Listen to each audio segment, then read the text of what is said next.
안녕하세요. 창원대학교 재직 중인 이민수 교수라고 합니다.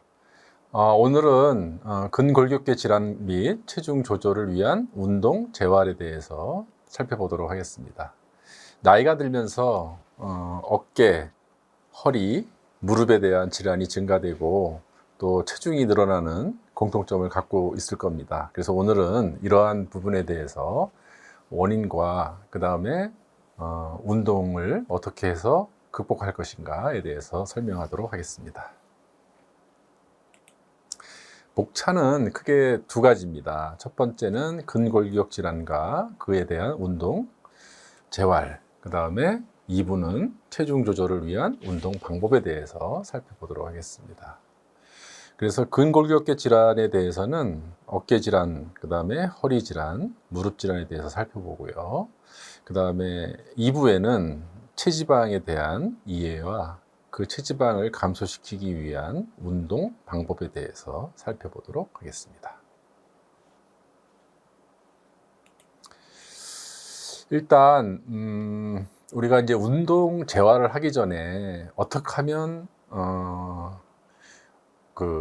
다치기 전에 건강한 상태로 돌아갈 것인가 라고 하는 것이 운동 재활의 목적인데, 우리가 이제 상해를 당하는 유발 요인이 몇 가지가 있습니다. 이제 여기 보시면 언노딩이라고 해서, 이거는 이제 우리 몸이라고 아마 가정을 해보면 정상적인 상태죠. 그런데 발목이라든지 무릎이라든지 허리 같은 경우에 이렇게 갑작스럽게 늘어나게 되면, 이걸 우리가 신전력 스트레칭이라고 얘기를 하는데, 갑자기 늘어나게 되면 인대가 파열되겠죠. 힘줄도 파열되고 뭐 근육도 파열되긴 하죠. 그래서 그러한 것들이 이제 가장 상해의 큰 요인이다라고 하는 것입니다. 예를 들어서 길을 걷다가 발목이 겹질려지게 되면 발목에 붙어있는 인대가 늘어나는 거죠. 그래서 심하게 되면 끊어지기도 하는 것이죠. 그래서 이것을 신전력이라고 얘기를 하고, 그 다음에 이제 이렇게 압박이 되는 것을 압축력이라고 하는데, 이런 경우에는 이제 관절염, 타박상인 경우 이제 여기에 해당되는 거고요. 이렇게 이제 늘어나는 경우가 제일 큰 부상이라고 말씀드렸는데, 신전력에 의해서 발생되는 그런 그 질환이 자상, 염자라고 합니다. 자상은 근육과 힘줄을 의미하는 것이고요. 염자는 인대를 얘기하는 것입니다. 그래서 이제 힘줄은 뭐냐면 근육과 뼈가 있는데 그 사이에 붙어 있는 단단한 어떤 그것을 우리가 힘줄이라고 얘기를 하고, 그 다음에 뼈와 뼈 사이에 붙어 있는 것을 우리가 이제 인대라고 하는 것이죠. 그래서 아킬레스 건이라고 하는 것은 발목에 붙어 있는 힘줄을 얘기하는 것이고, 뭐 전방 십자인대, 무릎에 있는 것이요, 그런 것들은 우리가 인대라고 얘기를 하는 것인데, 자상은 크게 심각하지는 않은데, 염자, 즉 인대가 손상이 되면 우리가 이제 심지어 수술까지 해야 되는 그런 심각한 질환이죠. 그 다음에 이제 전단력은 여기 세 번째, 여기 보는 것과 같이 평행으로 힘이 작용하는데 반대 방향으로, 그래서 보통 이런 경우에는 염자, 골절, 디스크, 이제 허리 부상 같은 경우에 여기 해당이 되는 것이죠. 이제 예를 들면 우리가 농구할 때 수술하고 착지하고 나서 바로 방향 전환을 할 때 무릎은 안쪽을 향하는데 종아리는 바깥쪽을 향한다. 그러면 이제 서로 반대되는 전단력이 발생이 되면서 부상을 입게 되는 그런 겁니다. 그 다음에 여기 이제 밴딩이라고 해서 굴곡력을 얘기하는 것인데, 이런 경우에도 마찬가지로 골절, 디스크라고 하는 것이고, 이 트위칭이라고 하는 것은 약간 이제 이렇게 서로 회전되는, 그래서 나선형 골절 같은 경우에는 여기에 해당이 된다라고 하는 것입니다. 그래서 이런 그 종류에 의해서 상해가 유발된다라고 하는 것을 이해하시면 될 것 같습니다. 그래서 이제 근육과 힘줄, 그 다음에 인대가 손상되는 것을 아까 얘기한 것처럼 스트레인, 좌상, 그 그 다음에 인대가 손상이 되는 것을 우리가 염자, 스프레인이라고 얘기를 하는 것이죠. 그래서 이제 증상 같은 경우에 보면 1도, 2도, 3도가 있고 염자도 마찬가지입니다. 여기 그림에 보시면 1도는 근육의, 그러니까 자상 1도라고 하는 것은 근육이 갑작스럽게 늘어난 것을 얘기하는 것이고요. 그 다음에 2도라고 하는 것은 여기 보시면 부분 파열이 있죠. 근육이 부분 파열된 것, 그 다음에 완전히 파열된 것을 우리가 3도, 그래서 그 심각한 그 상태에 따라서 1도, 2도, 3도라고 합니다. 그 다음에 염자 같은 경우에 보면 이제 발목이 가장 대표적인 사례인데, 여기 보시면 이제 인대가 이렇게 늘어났죠. 이렇게 늘어나는 경우 1도라고 얘기하고, 여기 보면 부분 파열됐죠. 이런 경우에는 2도라고 하는 것이고요. 이제 완전 파열, 이건 수술을 해야 되는 것이죠. 그래서 이걸 3도라고 얘기를 합니다. 그래서 우리가 병원에 가면 발목에 문제가 있어서 갔는데 염자이면서 3도라고 얘기한다면 완전 파열이라서 이같은 수술을 해야 되는 경우가 일반적인 사례라고 볼 수 있습니다. 또 무릎에서 전방 십자인대 같은 경우에도 마찬가지겠죠. 그래서 이제 운동 재활을 할 때 목표는 이제 단기적인 목표가 있고요, 장기적인 목표가 있는데, 단기적인 목표는 결국은 이제 응급처치와 이제 부종이라고 하는 것은 이제 그 부풀어 오르는 거죠. 다친 데가. 그래서 그걸 관리해야 되는데, 라이스라고 하는 원리에 의해서 이런 걸 관리한다는 거 하는 것입니다. 라이스의 R은 레스트고요, I는 아이싱, 컴플레이션, 엘리베이션. 이렇게 돼서 다치면 무조건 쉬어야 되고, 그 다음에 무조건 아이싱을 해라. 그 다음에 심각하면 그 부위를 움직이지 못하게 압박을 하고, 만약 다리 부위가 다쳤다면 다리 부위를 심장보다 조금 버게라든지 어떤 받침대를 해서 다리를 올려라 라고 하는 것이 그 응급처치입니다. 그래서 이제 그 제일 중요한 게 여기서 아이싱인데, 이 아이싱은 결국은 우리가 다쳤다, 그 다음에 뭐 통증이 유발될 수 있다, 또는 상해를 입었다 하면 무조건 아이싱을 해야 되는 겁니다. 그래서 이 아이싱을 하는 이유는 염증 반응, 얘기하면 혈액이 모여서 거기에 손상된 부위에 염증 반응이 일어나서 그것이 부종으로 부풀어 오르는 것을 방지하고, 또 다른 혈액들이 유입되는 것을 차단하는 그런 효과가 있는 거죠. 그래서 압박도, 컴프레이션이라고 하는 것도 압박도 마찬가지. 그래서 우리가 아이싱만 제대로 해준다면 훨씬 더 증상이 완화된다라고 하는 것입니다. 그래서 여러분들 운동하다가 또는 다치지 않아도 근육을 많이 썼다고 했을 때 아이싱을 하는 것은 회복이라든지 또는 다쳤을 때 응급처치의 첫 번째 조건이 되는 것입니다. 그래서 아이싱은, 그래서 운동선수들이 보통 운동 끝나고 아이싱도 많이 하고요. 야구선수 같은 경우에도 우리가 이제 1회가 끝나고 나면 거기 쉬는 라카에서 그 아이싱을 하는 걸 종종 볼 수 있고, 또 축구선수 같은 경우에도 전반전이 끝나면 라카르에 쉬고 있을 때 아이싱을 한다라고 하는 것입니다. 그래서 뭐 화상이라든지 또는 뭐 타박상이라든지 또는 발목이 좀 삐끗했다든지 했을 때 무조건 얼음 찜질을 하는 것을 추천합니다. 그래서 1회에 20분이 넘지 않도록 하고, 정도에 따라 다르지만 뭐 한 2시간 간격으로 하루에 한 4번 정도 하는 것을 추천합니다. 그 다음에 이제 통증을 관리해 주는 것이죠. 그래서 아이싱만 해도 통증이 관리된다라고 하는 것이고요. 이제 예를 들어서 관절의 가동범위라고 하는 것은 어깨가 180도 돌아가는데 우리가 어깨에 문제가 있으면 이제 그 제한이 있겠죠. 그것을 우리가 관절의 가동범위, ROM이라고 얘기를 하는데, 그런 걸 증가시키는 스트레칭이라고 볼 수 있는 것이고, 그다음에 체력 증강을 목표로 하는 것이죠. 그래서 우리가 기본적으로 다치고 나면 체력이 약해져 있는데 그것을 다시 원상태로 해주는 것을 목표로 하는 것이죠. 그다음에 이제 우리가 그래서 잘 재활을 해서 원하는 스포츠를 할 수 있도록 하고, 그다음에 이제 그것을 통해서 건강 관리를 유지한다라고 하는 것이고요. 장기적인 목표는 부상당하기 전에 원래 상태로 회복하는 것이고요.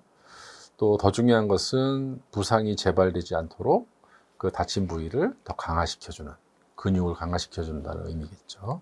그래서 건강을 유지하는 것을 장기 목표로 하고 있습니다.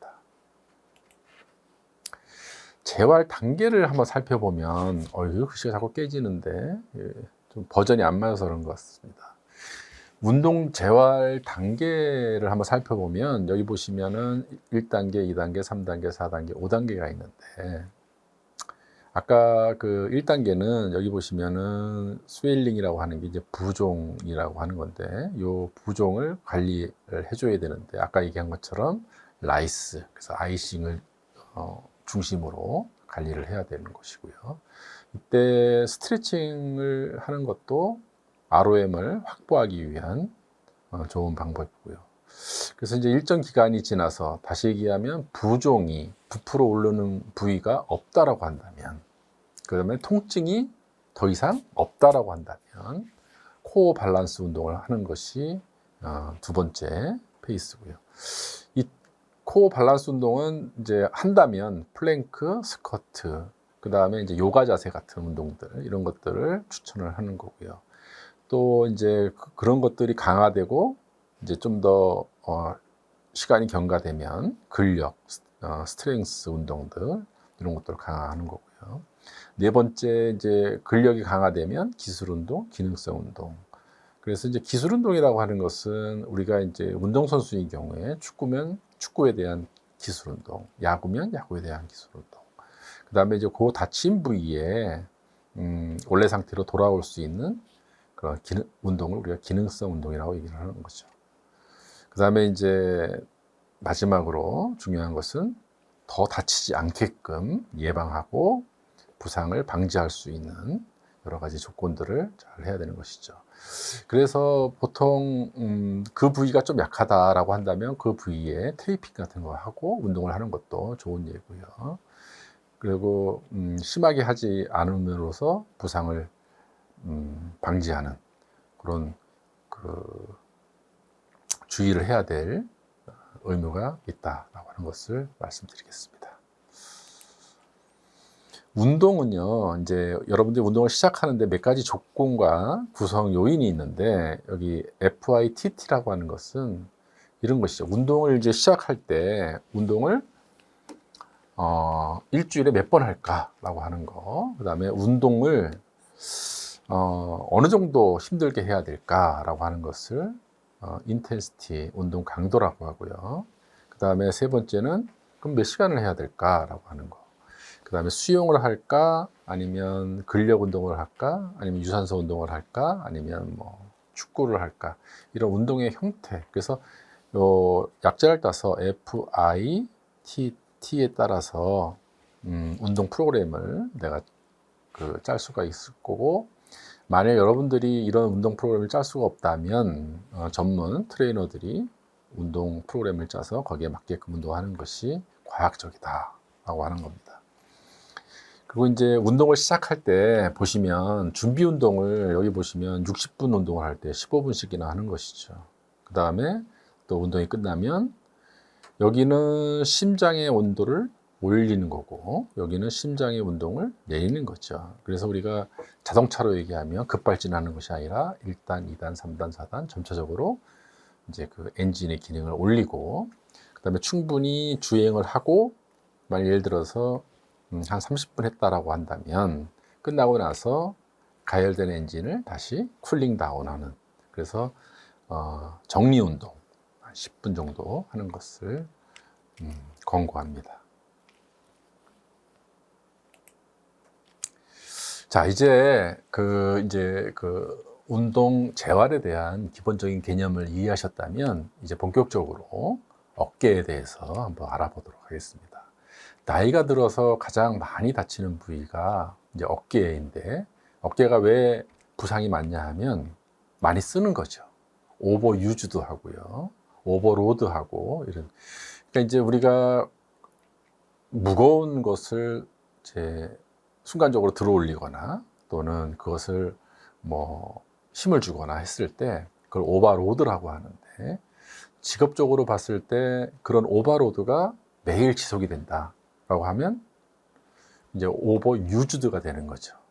그래서 대부분의 질환들은요, 우리가 급작스러운 부상 같은 경우에는 로드가 되는 것이고요. 그것이 반복이 되면 오버유즈드가 되는 것이죠. 그래서 이제 만성 질환이 된다라고 하는 겁니다. 근데 어깨가 왜 잘 다치냐 하면 여기 보시는 바와 같이 굉장히 불안정합니다. 그 불안정한 이유는 또 장점이 있겠죠. 우리 신체 중에 팔, 어깨만큼 360도 돌아가는 조직이 없습니다. 그래서 어깨는 굉장히 자유롭게 움직이는데, 그 자유롭게 움직이는 대신 구조가 좀 약하다고 하는 것입니다.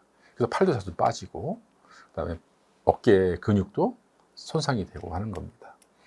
그래서 여기 보시면은 마치 절구통에 절구가 들어가 있는 듯한 느낌으로 이렇게 되어 있는데, 여기에 이제 약간 공간이 있는데 이 공간 때문에 결국은 다른 부위에 비해서 자유롭게 움직일 수 있다라고 하는 것입니다.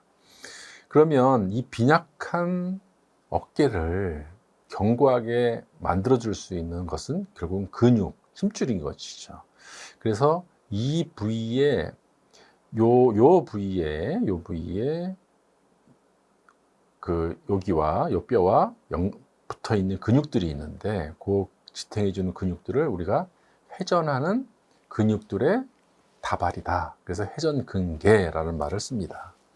이 회전근개는 4가지 근육으로 되어 있는데, 이쪽 부위에 보이는 것을 우리가 견각하근이라고 하고요. 또 요 위에 지나가는 근육을 우리는 극상근이라고 얘기합니다. 그래서 이 2가지 근육이 이제 보이는 거고요. 이제 우리가 뒤쪽으로 보면 이제 이 부분을 보이는 건데, 뒤쪽에 보면 극상근이 보이는 거고요. 앞에는 조그맣게 보이고요. 그 다음에 뒤쪽에는 극상근이니까 극하근이 있고요. 그 다음에 요 극하근 밑에 조그마한 근육, 소원근이 있습니다. 그래서 요 4가지 근육, 즉 극상근, 극하근, 견각하근, 소원근, 이 4가지 근육을 우리가 회전을 도와주는 근육이다 라고 해서 회전근개라고 합니다. 그런데 제일 많이 손상을 입는 부위가 요 극상근입니다. 특히 극상근 중에 요 근육과 뼈와 요 사이에 힘줄이 있죠. 요 힘줄이 붙어 있는데 많이 쓰거나 충격을 주거나 급작스러운 텐션을 줬을 때 이게 찢어지거나 아니면 끊어지는 경우가 있습니다. 그래서 끊어지는 경우에는 당연히 수술을 해야 되는 것이고요. 여기에 염증이 이제 생기게 되면은 요 부위가 이제 부풀어 오르고, 결국은 팔을 들어 올릴 때 여기 이제 견봉이거든요. 이게 이제 쇄골이고요. 들어 올릴 때 이 회전근개 중에 극상근이 약하기 때문에 올리게 되면 견봉이랑 부딪히게 되는 것이죠. 그것을 우리가 충돌 증후군이라고 얘기하는 거죠. 아프겠죠, 당연히. 뼈와 뼈가 하니까. 그래서 그런 거예요. 그 다음에 여기 찢어지는 것을 우리가 회전근개 파열이라고 얘기를 하고, 또 그 관련된 질환들을 한번 살펴보도록 하겠습니다. 그래서 어깨 질환은요, 아까 말씀드린 대로 뼈와 뼈가 이렇게 충돌되는 경우를 우리가 어깨 충돌 증후군이라고 얘기를 하는 거고요. 그 다음에 여기 보면 회전근개가 이렇게 파열됐죠. 그래서 이것을 회전근개 파열이라고 하고요. 만일 이런 충돌 증후군이라든지 회전근개 파열이 돼서 그게 이제 만성화되면요, 결국은 이렇게 유연성이 있는 섬유 조직으로 돼야 되는데 이렇게 이제 나중에 굳게 되겠죠. 이 굳으면은 팔이 안 올라가죠. 그래서 이거 동결견이라고도 얘기를 하고, 얼어붙었다 근육이, 그렇게 해서 옛날에는 50대 이후에 많이 발생이 된다 해서 오십견이라고도 얘기를 합니다. 그래서 제일 많이 나타나는 질병들이 어깨 충돌 증후군, 오십견, 회전근개 파열 이렇게 됩니다. 또 그 다음에 여기 보시면은 근육, 특히 이제 극상근에 이렇게 칼슘이 침착이 돼 갖고 거기에 이제 마치 석회처럼 굳어버리는 그 석회화 건염이라고 하는 것도 있고요. 그 다음에 나이가 들면서 또는 뭐 무리하게 자주 써서 퇴행성 관절염이 있고요. 그 다음에 이제 습관성으로 요 부위가 불안정해서 탈구되는 경우도 있고요.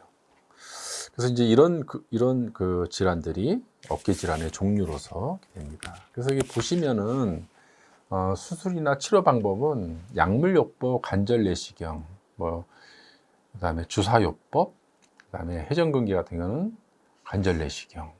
주로 관절 내시경을 통해서 수술을 하거나 치료를 하고 또는 가벼운 경우에는 약물 같은 경우 있고요. 그다음에 이제 이런 것들을 좀 강화시키고 예방하려면 아까 얘기한 것처럼 회전근개를 강화시켜 주면 되는 것이죠. 왜냐하면 뼈는 약한데 불안정한데 그걸 감싸고 있는 근육을 강화시키겠다면 어깨가 상해될 수 있는 것을 예방할 수 있다라고 하는 것입니다. 그래서 이제 어깨 관련 재활 운동은 만일 예를 들어서 어깨가 아프거나 약간의 그 상해가 있다면 이런 스트레칭, 이거 펜듈럼 엑서사이즈라고 얘기를 하는데 다치지 않는 부위를 고정하고 그 다음에 다친 부위를 축 떨어뜨려서 가볍게 돌리는 것이죠. 그렇게 되면 ROM도 좀 확보되고 유연성도 좀 확보되고 그 다음에 부하는 없지만 그 어떤 스트레칭을 하면서 어깨가 좀 유연해진다라고 하는 것이고요. 그 다음에 이제 가장 많이 하는 운동이 이런 이제 그 스트레칭 될 수 있는 밴드는 일상에서 이제 별로 그 고가가 아니기 때문에 뭐 쉽게 살 수가 있는 거고요. 이런 밴드 운동을 스트레칭 하는 거. 그 다음에 양손을 해도 되고 어디에 고정시켜서 한쪽으로 바깥쪽으로 이렇게 하는 운동들, 이런 밴드 운동을 가장 추천합니다. 그래서 밴드가 하나 있으면 우리가 뭐 그냥 TV 보면서도 할 수 있는 운동들, 그래서 이게 어깨에 관련 운동들이다라고 하는 것이고요. 이제 좀 어깨 재활이 조금 진행이 되면 그 다음에 이제 덤벨을 가지고 이런 어깨에 힘이 들어갈 수 있는 운동들을 할 수 있다고 하는 겁니다. 자, 이제 두 번째로는요, 이제 허리 질환에 관련된 질환과 운동에 대해서 한번 살펴보도록 하겠습니다. 지금 가장 우리가 그 디스크 하는 것이 이제 요 뼈와 척추뼈와 척추뼈 사이에 그 쿠션 작용을 하는 디스크가 있는데 이것이 이제 눌려서 결국은 이게 탈출되는 거죠. 탈출되면 이제 액이 탈출이 되면 요 사이로 신경이 지나가는데 요 신경을 건들게 되면 통증을 유발하는 것이죠. 그래서 그것을 우리는 추간판 탈출증이라고 얘기를 한다라고 하는 것이고요. 또 어떤 이유에서든지 뭐 물론 이제 오버유즈도 하고 오버로드 때문에 요 공간, 그러니까 이 신경이 지나가는 공간이 좁아져 있으면 결국은 신경을 누르게 되면서 이제 그 통증이 있는데 그것을 척추관 협착증이라고 얘기를 합니다. 그 다음에 이제 우리가 전체적으로 허리 이 척추뼈는 한 5개 정도가 있고요. 그 다음에 경추는 뭐 해서 총 한 31개가 있는데 이런 뼈들이, 근데 이게 이제 어떤 얼라이어먼트, 밸런스라고 하죠. 이것이 자세나 불안정한 어떤 그 생활 습관 때문에 이렇게 휘어져 있는 거예요. 요새 이제 어린 애들 같은 경우에도 척추측만증이 되게 많이 있어요. 그래서 척추가 옆으로 굽어지거나 휘어지는 질환들. 그렇게 되면 어렸을 땐 모르지만 나중에 되면 호흡도 곤란해지고 자세도 물론 안 좋아서 결국 허리 디스크까지 유발되는 그런 질환입니다. 그 다음에 여기 이제 척추체에 이게 나와 있는 이런 돌기들이 있는데 이 돌기들이 그 척추를 이렇게 연결해주는 역할을 하는데 그런 것들이 손상을 입어서 결국은 불안정하게 되는, 그래서 그것을 우리가 척추 분리증이라고 합니다. 그러니까 뼈가 약간 부러진 거죠. 뒤에 잡아주는 뼈들이. 만약 그런 요 척추 분리증이 일어나면 당연히 이 척추를 잡아주지 서로 연결해주지 못하니까 이 위에 있는 것이 밑에 거보다 더 전방으로 미끄러져서 결국은 허리 통증을 유발한다라고 하는 것이 척추 전방 위증이라고 얘기를 합니다. 그다음에 척추에 염증이 생기는 것을 우리가 이제 뭐 무릎처럼 척추에도 관절염이 있다라고 하는 것입니다. 자, 그래서 이제 어떤 운동을 어떻게 해야 되는지 한번 살펴보도록 하겠습니다. 그러니까 허리는 아까 얘기한 것처럼 어깨는 불안정하기 때문에 그 주위에 감싸고 있는 4가지 근육이 있다, 회전근개가 있다라고 하는 것이고요. 허리도 사실은 우리가 직립을 하게 되면서 허리에 가장 많은 부하가 있거든요. 그래서 나이가 들면서 허리가 약해지는데 그 약해진 허리를 감싸고 있는 근육이 있습니다. 그것도 4개가 있습니다. 그것을 우리는 허리 중심 근육, 즉 코어 근육이라고 합니다. 이 코어란 말은 중심이란 말이죠. 중요하다라고 하는 건데, 이 중심이 되는 근육 4가지가 있는데, 여기 보시면 이 부분을 이제 우리가 아래 위 중에 중간에 있는 근육을 코어 근육이라고 하는 것입니다. 그래서 이제 호흡할 때 이 위에 덮개 같은 근육을 우리가 횡격막이라고 하고요.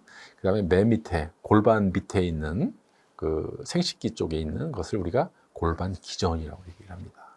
이 호흡을 도와주는 거니까 지붕과 밑에 이제 그 바닥, 그의 근육, 골반 기전이 굉장히 중요하다고 하는 것이죠.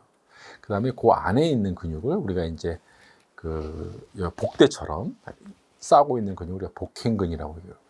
횡으로 싸고 있어서 복행근. 복은 이제 허리 쪽을 말하는 거고요. 그 뒤쪽에 보면 그 아주 가느다란 근육들이 있는데 이거 다혈근이라고 얘기합니다. 이 근육도 허리를 안정시켜 주는데 굉장히 중요한 근육.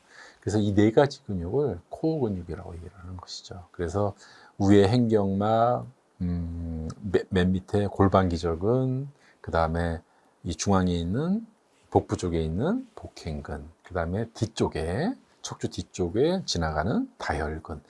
이 4가지 근육이 가장 일반적으로 중요한 코어 근육이다라고 하는 것입니다. 그래서 우리 몸의 중심이니까 가장 그 핵심이 되겠죠. 이 4가지 근육을 잘 발달시켜서 허리를 나이가 들어도 아프지 않게 조심을 해야 되겠죠. 자, 그래서 우리는 어떤 운동을 하냐? 결국은 이 4가지 근육 운동을 해야 되는 것이죠. 운동 재활에서의 그 공통점은 뭐냐면 근육을 강화시키는 겁니다. 그래서 인대를 강화시켜나 힘줄을 강화시키는 것도 사실은 뭐 가능성은 있죠. 그러나 근육만큼은 효과가 없다. 그 다음에 장기간 하지 않으면 효과가 미비하다. 근데 근육은 우리가 며칠만 해도 근육이 강화될 수 있는 것을 알 수가 있기 때문에 우리는 어떤 재활 운동의 그 초점에서 본다면 그 핵심은 근육을 강화시키는 것이다 라고 하는 것이 핵심입니다. 그래서 7가지 운동 중에 허리를 강화시키는 추천되는 운동들을 보면 이제 허리가 압축돼서 이제 신경을 누르기 때문에 이렇게 허리를 펴주는 운동, 그래서 이렇게 매달리는 운동들 되게 추천하고요. 그 다음에 이제 뒤로 젖히는, 윗몸 뒤로 젖히는 운동이 좋습니다. 왜냐하면 우리가 이제 앞으로 숙이는 운동은 어떻게 되는 거예요? 앞으로 숙이게 되면, 자, 한번 그려 볼게요. 자, 요 상황은 척추가 이렇게 되겠죠. 그래서 여기에 이제 신경이 지나가고, 그러면 여기에 좁아지니까 디스크는 이쪽으로 앞쪽으로 가겠죠. 근데 반대로 앞으로 숙이는 운동은 어떻게 되냐면 이렇게 되겠죠. 그러면 디스크가 뒤로 밀려나서 신경을 건들 수 있는 확률이 높아지는 거죠.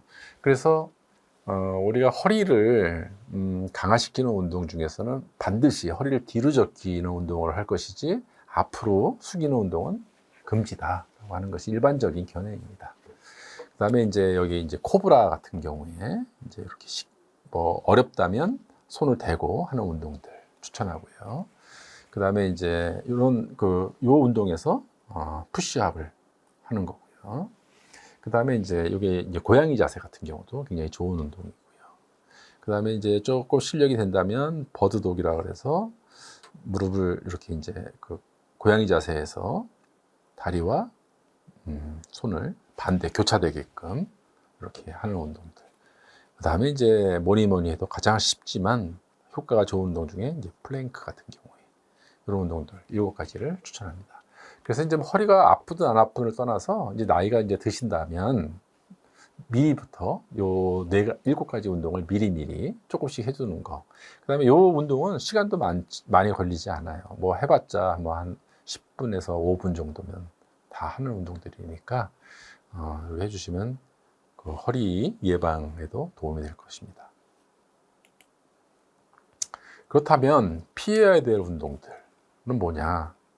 여기 보이시죠?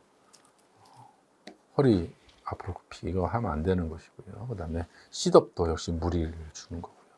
누워서 다리를 똑바로 올리는 운동도 역시 허리의 부하가 많이 가는 겁니다. 그 다음에 이제 뭐 허리가 안 아프면 상관이 없지만 허리가 아픈데 스쿼트 운동 같은 경우에는 부하가 많이 걸리기 때문에 피해야 될 운동이고요. 그 다음에 데드리프트, 그 다음에 레그 프레스, 그 다음에 바이시클 이런 건 다 이제 허리에 통증을 유발하는 운동이다. 그런데 이제 허리가 아프지 않으면 이런 운동들 다 좋은 운동들이죠. 근데 허리가 이제 약화되어 있는 경우에는 피하시는 게 좋다. 그럼 이제 이 운동을 안 하면 거꾸로 뭘 하냐? 레그 컬 운동하면 되는 거죠. 이렇게 엎드려서 다리를 올리는 운동. 이런 운동은 또 오히려 허리에 굉장히 좋은 운동이다라고 하는 것입니다. 사실 저도 허리가 좀 안 좋아서 그 웨이트장에 가면 이런 운동 좀 피하고 아까 얘기한 것처럼 그 허리를 뒤로 제끼는 운동들. 그 다음에 이제 이 운동에 반대되는 건 레그 컬 운동인데 엎드려서 다리를 올리는 운동. 이거 굉장히 좋습니다. 그래서 이런 운동들을 여러분들한테 추천하겠습니다. 자, 그다음에 이제 무릎으로 가도록 하겠습니다. 무릎은요,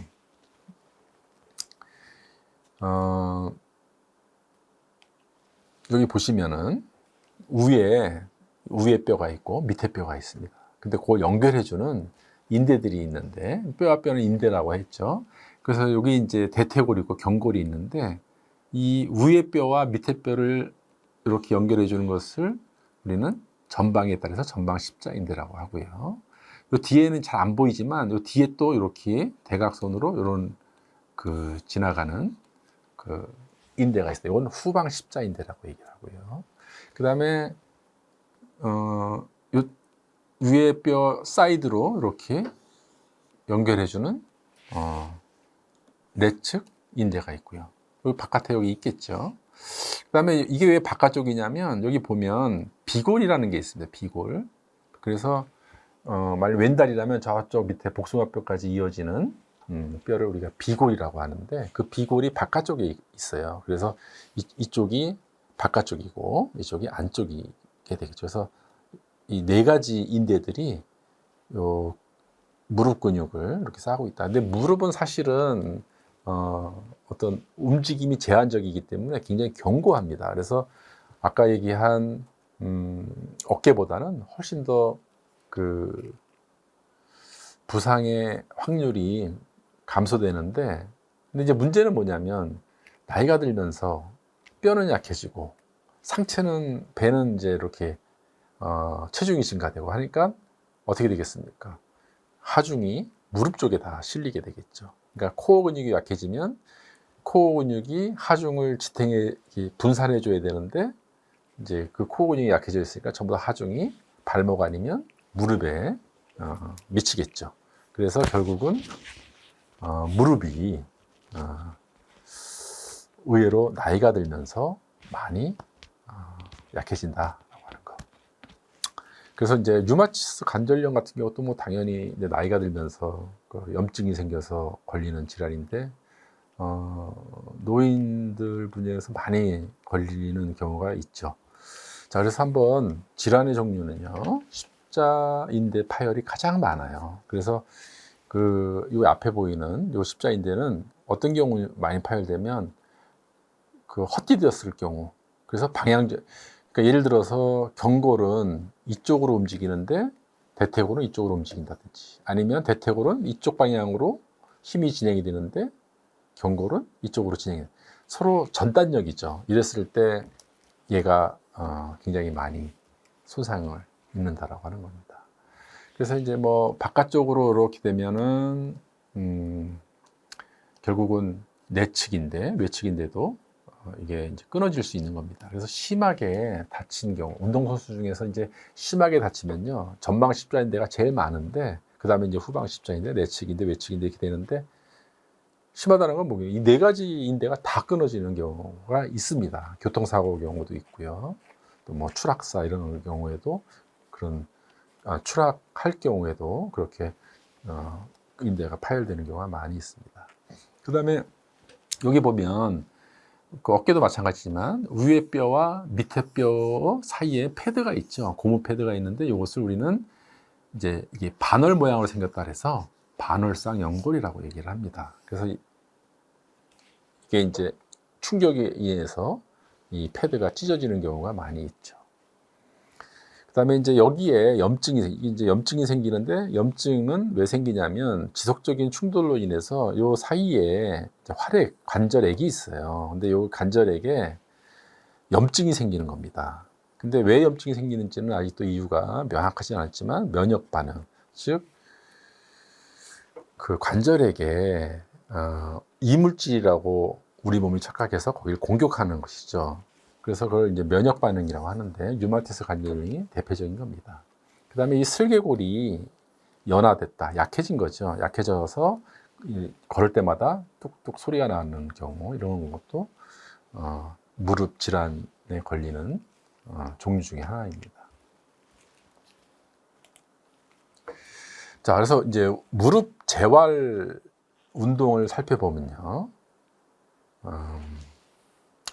지금 이제 무릎이 많이 아프다고 한다면, 지금 이분은 수건을 대고 이렇게 누르는 겁니다. 그 누르는 운동을 우리가 아이소메트릭 운동이라고 이렇게 하는데, 여기는 이제 누르게 되면은 요 햄스트링, 요 허벅지 밑에, 그러니까 여기가 이제 대퇴 이두근이라고 하는 거죠. 요 밑에 부분의 근육이 강화되고, 뭐 이렇게 누르면 이제 여기 그 허벅지 근육이 강화되는 거고요. 그래서 이 아이소메트리 운동을 우리가 뭐라고 하냐면 등척성 운동이라고 얘기합니다. 이 등척성 운동은 근육을 움직이지 않고 힘을 지속적으로 주는 운동, 그걸 우리가 이제 아이소메트리 운동이라고 하는데, 이제 이런 운동들은 어깨도 마찬가지고 허리도 마찬가지고, 이런 운동들은 되게 도움이 된다라고 하는 것이고요. 꼭 피해야 될 운동은 이렇게 스쿼트, 그 다음에 충격을 주는 러닝, 그 다음에 이 런지 운동, 이게 막 점프할 수 있는 플라이오메트릭 같은 점프 운동, 이런 것들은 삼가하고요. 체중이 있다면 무릎이 안 좋은데 체중이 있다면 수영 운동을 추천하고요. 가장 좋은 운동은 역시 걷기죠. 걷기를 추천합니다. 2부는 체중 조절에 대해서 한번 알아보도록 하고, 결국 체중 조절이라고 하는 건 뭐겠습니까? 우리 몸에 있는 지방을 연소시키는 것이죠.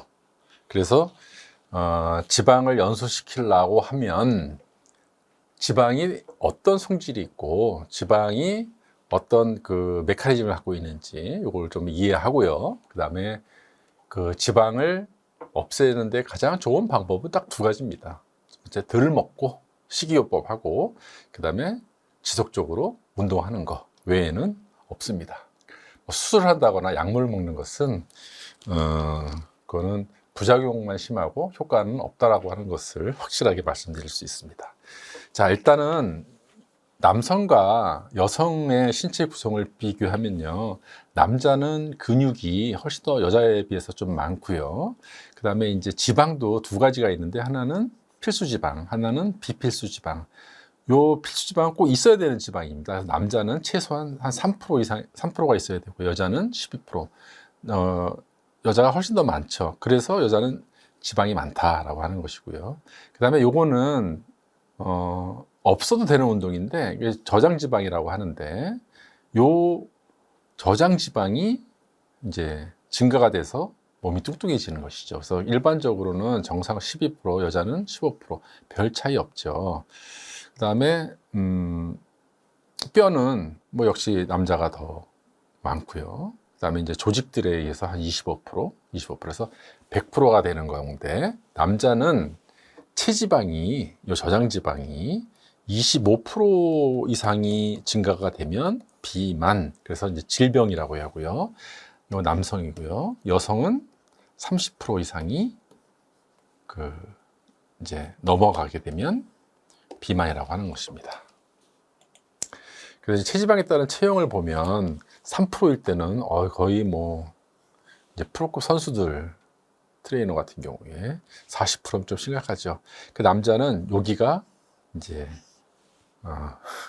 요쪽으로 가면 이제 정상이고요. 이제 요쪽으로 가면 비만이라고 하는 겁니다. 그래서 여기에서 넘지 않도록 이제 운동을 해야 되는 것이죠. 여자는 요 부위죠. 요 부위가 여기가 밑에가 정상이고요. 여기로 갈 때 이제 비만이라고 하는 것입니다. 그래서 이제 그 원인을 보면 왜 살이 찌느냐 하면 사실은 유전적인 게 굉장히 커요.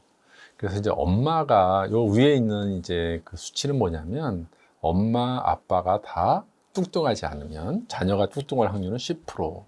그 다음에 그 한쪽이 약간 비만일 경우에 자녀의 비만은 40%에 육박하고요. 두 분 다 뚱뚱하다면 80%.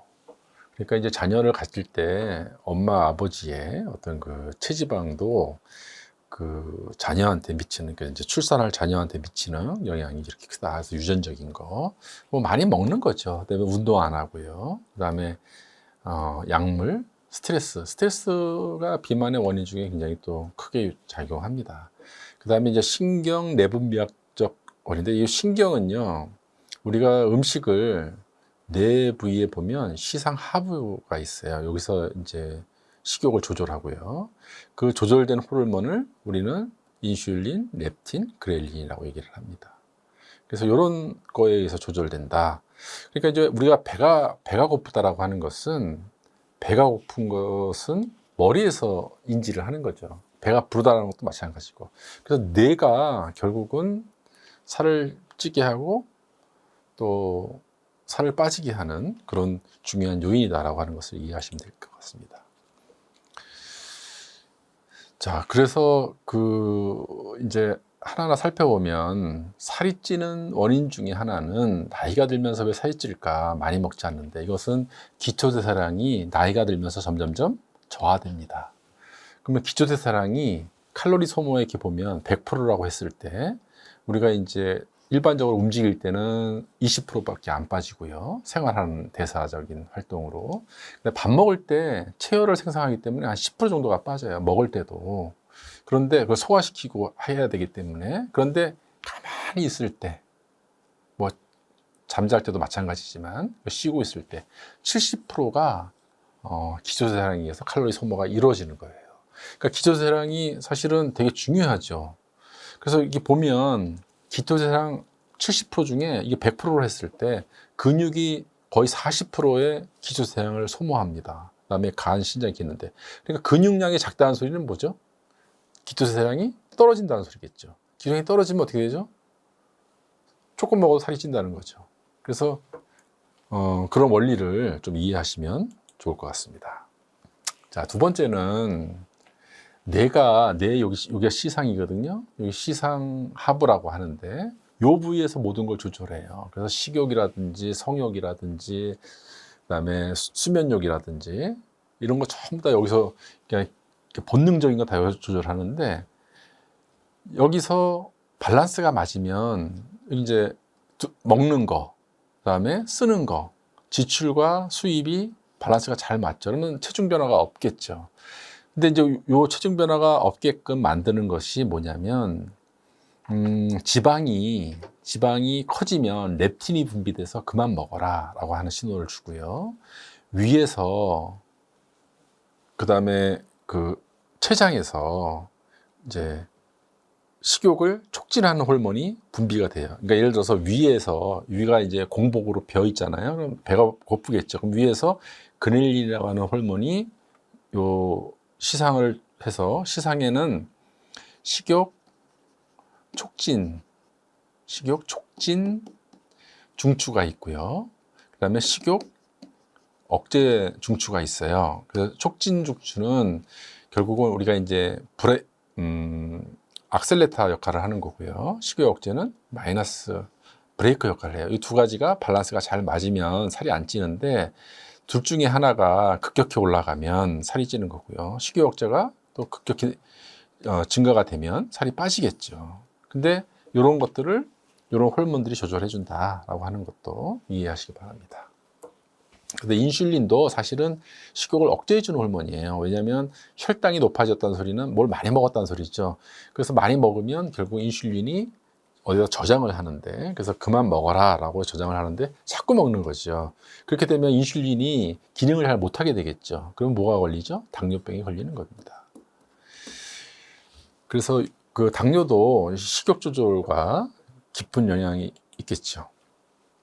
여러분들은 왜 밤에 야식이 그렇게 맛있고 참을 수 없는 이유가 이런 그 신경 조절학적인 호르몬에 있다라고 하는 것이고요. 여기 보시면 여기 그렐린은 아까 얘기했지만 위에서 분비돼서 식욕을 촉진하는 그 호르몬이죠. 그래서 시상에 먹어라 자꾸 촉진을 하는 그런 그 악셀레터 역할을 하는데 아침 8시가 되면은 이 올라가요. 그러니까 배가 고프다는 걸 느껴서 아침을 먹을 테고 12시가 돼도 또 이렇게 피크가 보이고요. 또 저녁이 되면은 또 이렇게 피크가 돼요. 그런데 감소되다가 여기 보시면 12시에서 2시 사이, 뭐 한 2시에서 3시 사이, 뭐 이렇게 이게 굉장히 올라가 있죠. 공복을 심하게 느끼는 겁니다. 근데 이때 자야 되는데 이때 보통 뭐 늦게까지 잠 안 자고 야근하거나 또 뭐 TV 보거나 게임하거나 이럴 때 자녀들 같은 경우도 마찬가지고 이때 뭔가 TV에서 뭐 라면 먹는 거라든지 또 통닭 먹는 거라든지 그러면 고통스럽죠. 안 먹을 수가 없는 경우예요. 그러니까 살을 빼려면 12시에서 적어도 1시 이전엔 자야 된다라고 하는 거예요. 왜냐하면 그렐린이 2시 정도에 나오기 때문에 이때가 우리가 식욕을 참을 수 없는 그런 지경이 이르는 거죠. 그래서 그렐린이라고 하는 호르몬이 결국 이렇게 살을 찌게 또 만든다라고 하는 것이고요. 요 밥 한 공기에 여기 비교하면 피자는 5배, 1인분으로 봤을 때 통닭은 10배, 라면은 거의 2배, 햄버거는 4배, 밥 한 공기에 짜장면은 2.5배. 그러니까 차라리 밥을 먹는 게 낫다는 거죠. 그래서 이런 인스턴트 식품은 특히 튀김류는 살찌고 싶으면 튀김을 먹어라. 동맥경화도 유발된다. 그래서 튀김은 절대 좀 조심해야 될 음식 중에 하나다라고 하는 겁니다. 자, 그러면 좋은 음식은 뭐냐 이거예요. 타임즈에서 슈퍼푸드 탑 10을 발표했는데 1위가 뭔지 아십니까? 마늘입니다. 마늘. 자, 그 다음에 블루베리, 토마토, 시금치, 와인, 견과류, 그 다음에 귀리, 브로콜리, 연어, 녹차 이런 겁니다. 그래서 예를 들면 우리가 이제 소주 먹지 마시고 집에서 일찍 들어가셔서 와인을 먹고요. 와인 안주에 시금치라든지 토마토, 블루베리를 얹어서 견과류랑 같이 먹는다면, 또는 뭐 조금 여유가 된다면 연어라든지 브로콜리 해갖고 같이 먹는다면, 술을 많이 먹으면 안 되겠죠. 이제 건강한 정도, 한 뭐 2-3잔 정도 먹는데 같이 대화하면서 이런 안주로 먹으면 여러분들은 슈퍼푸드 탑 10 중에 거의 한 6개, 7개를 섭취하는 그런 생활, 그러니까 그 음주 생활을 그렇게 바꾸시길 합니다. 자, 근데 이제 한번 보십시오. 체중 감량과 지방 세포의 수와 크기가 어떻게 변하냐. 이 사람은 실제 데이터입니다. 그래서 150kg로 뚱뚱한데 이 사람이 나중에 이제 그 운동 다이어트를 해서 75kg 성인 남성인데 정상이 됐어요. 그런데 이제 여기 보면 이 지방 크기가 감소됐잖아요. 그래서 0.9에서 0.2로 감소가 되니까 거의 한 4배 이상이 감소가 됐죠. 그러니까 완전 쪼그라드는 거죠. 그런데 지방 세포의 수는 그대로라는 거예요. 예를 들어서 정상인이 한 250억 개 정도 되거든요. 근데 이 뚱뚱한 사람은 거의 3배, 750억 개. 근데 변화가 없어요. 그러니까 이제 이건 뭐 얘기냐면 크기가 이렇게 줄어드는데 조금만 방심하면 고무풍선처럼 다시 이렇게 부풀어 올 수 있다. 그래서 다이어트는 평생을 해야 된다라고 하는 것이고, 또 조금만 굶으면 이렇게 돼요. 그러니까 이게 되게 심하게, 그래서 요요 현상이 그래서 일어나는 그런 원인을 제공합니다. 여기 보시면 2kg에 똑같은 2kg인데 지방이 근육에 비해서 훨씬 많죠. 여기 이제 탄수화물, 탄수화물의 구조고, 이건 지방의 구조예요. 그러면 이 지방은 이 탄수화물에 비해서 훨씬 더 견고하죠. 그러니까 분해가 쉽게 안 일어난다라고 하는 것이죠. 탄수화물에 비해서. 근데 지방은 에너지 보유를 많이 하고 있기 때문에 대신 잘 분해되지 않는다라고 하는 겁니다. 자, 그러면 운동 강도와 시간에 따라서 지방 분해가 어떻게 일어나느냐? 서로 반대예요. 운동 강도가 심해지면 맨 처음에는 탄수화물이 점점 증가되고 지방은 점점 감소돼요.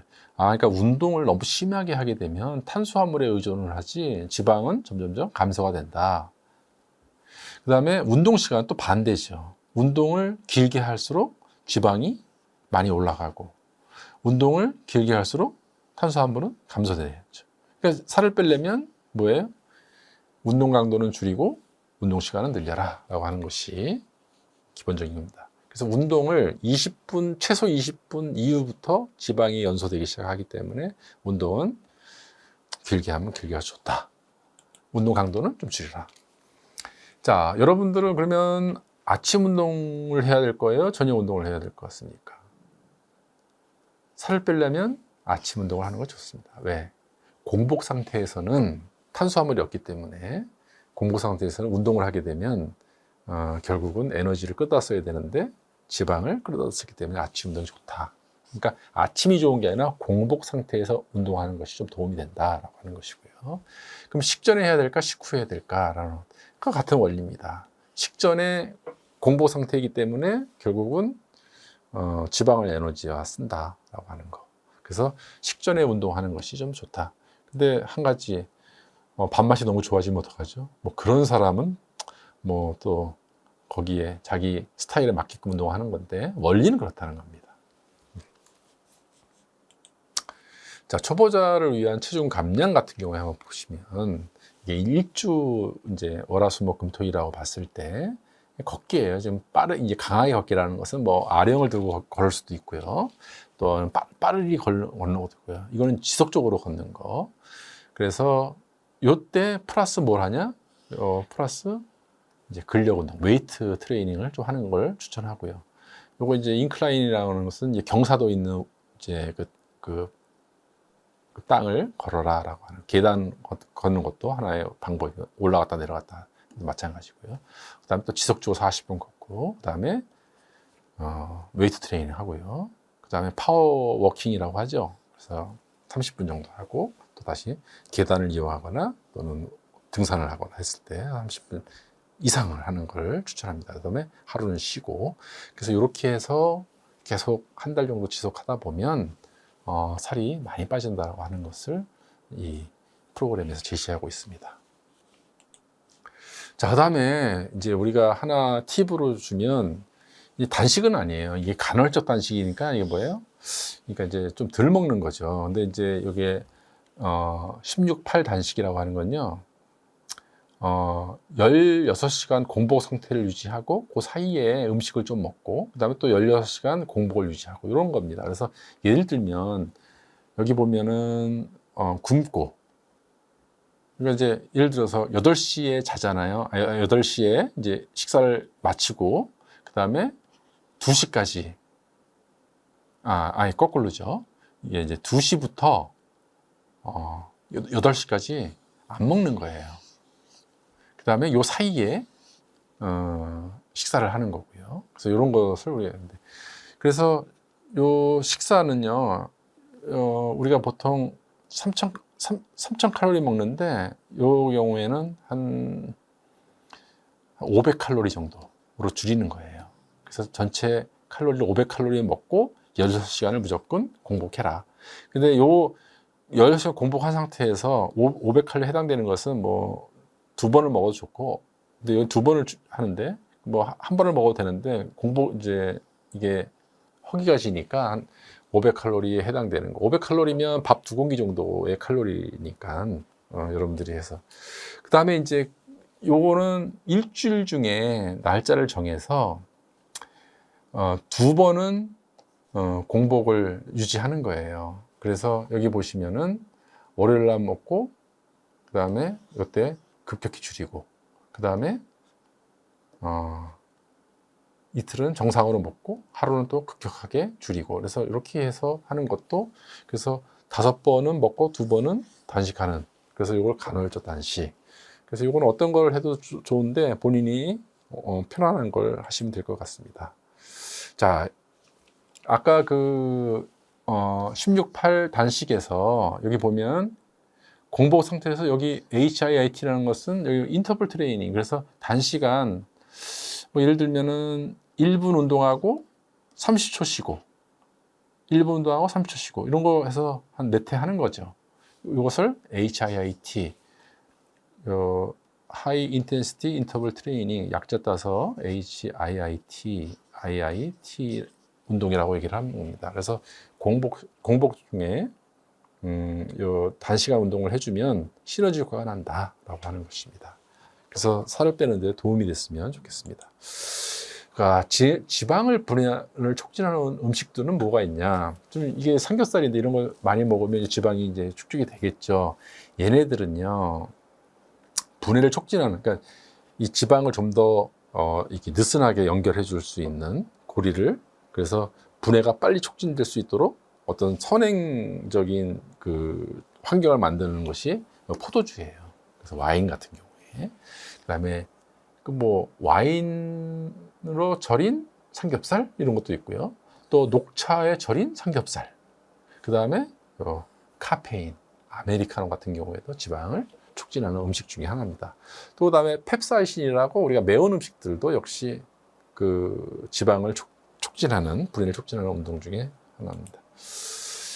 자, 근데 이제 결국은 지방은요, 이 겉에 피하 지방이 있고요, 이 안쪽에 이 조직들 안쪽에 내장 지방이 있는데, 이 피하 지방은 별로 크게 위험하지 않은데 이 내장 지방이 위험합니다. 이게 염증 반응도 일으키고요, 결국 뭐 코어 지방도 약하게 하고, 그다음에 위, 소장, 대장에도 영향을 주고, 그래서 결국은 왜냐하면 염증 반응을 일으키기 때문에 그렇죠. 그래서 요거는 없애야 될 지방이기 때문에, 이걸 없애려면 어떻게 되는 겁니까? 없애려면 아까 그 요게 연소가 된다 그랬죠. 연소, 탄다는 소리예요. 얘가 타려면 뭐가 들어와야 돼요? 호흡을 통해서 산소가 들어와야 돼요. 그리고 타고 연기가 나가죠. 이걸 이산화탄소라고 얘기를 해요. 그러니까 산소를 얼마만큼 잘 공급하느냐, 그 유산소 운동이라고 하는데 이게 키포인트예요. 그래서 여기 보시면 이게 지방이거든요, 지방. 그런데 얘를 태우려면 뭐가 필요하냐? 이만큼의 산소가 필요한 거예요. 그러면 뭐가 발생이 되느냐? 이산화탄소가 발생이 되고 땀, 물로 배출이 되는 거죠. 아, 그러니까 얘를 없애려면 결국은 호흡을 통해서 산소가 증가될수록 얘가 많이 타는구나 라는 것을 알 수 있죠. 자, 그래서 팁을 드리도록 하겠습니다. 체중 감량 운동요법 5. 그래서 운동 전에 원두커피를 마셔라. 30분 전에.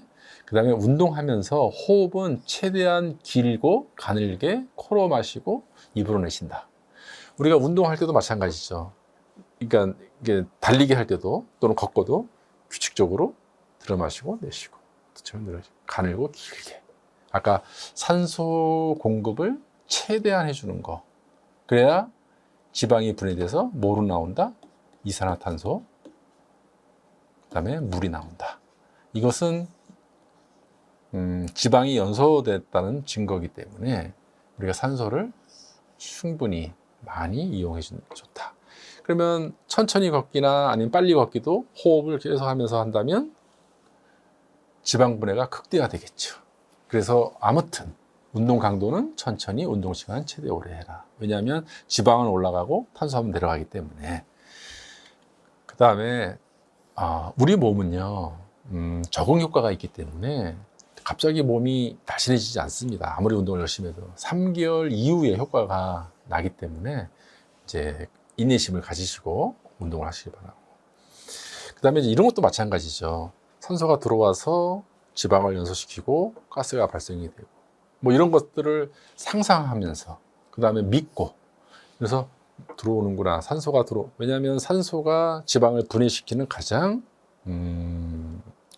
직접적인 그 작용을 하기 때문에 그렇다는 거죠. 그리고 이제 매일 운동이 끝나면 뭐 사우나를 해도 되고 아니면은 뭐 개운함을 극대화할 수 있는 그런 것들을 여러분들이 루틴으로 하시면은 좋을 것 같습니다. 자, 요약을 하게 되면 체지방 감소는 호흡 조절로, 그 다음에 가볍게 장시간을 하고요. 근골격계 질환 예방은 아까 얘기한 코, 이 복부 쪽에 관련된 4가지 근육들, 호흡에 관련된 횡격막, 그 다음에 저쪽 골반 쪽에 있는 그 골반 기저근, 그 다음에 복행근, 뒤쪽에 있는 다혈근, 이런 것들을 강화시켜라 라고 하는 것이고, 재활 운동은 아까 얘기한 등척성 운동을 시작으로서 근육을 강화시켜라. 이 등척성 운동은 근육이 움직이진 않지만 힘을 주는 운동. 다시 해서 이 플랭크 같은 운동은 굉장히 좋은 운동입니다. 그 다음에 일명 슈퍼맨 자세, 굉장히 좋은 운동이고요. 그 다음에 스쿼트, 맨몸 스쿼트, 뭐 요 자세만 해도 괜찮고, 많이 되면 이렇게 점프도 해도 괜찮다. 그래서 이런 운동들을 해주면 건강도 되고 살도 빠지고 그 다음에 성인병도 예방될 수 있다라고 하는 것이 오늘의 마지막 요약이었습니다. 아이고. 자, 그래서 즐거운 운동으로 항상 건강하시고 또 즐거운 노후 생활을 준비하시기도 바라고요. 운동은 친구처럼, 그 다음에 먹는 것도 조심하시고, 그래서 항상 즐겁고 건강한 일상생활이 됐으면 좋겠습니다. 1시간 동안 감사합니다.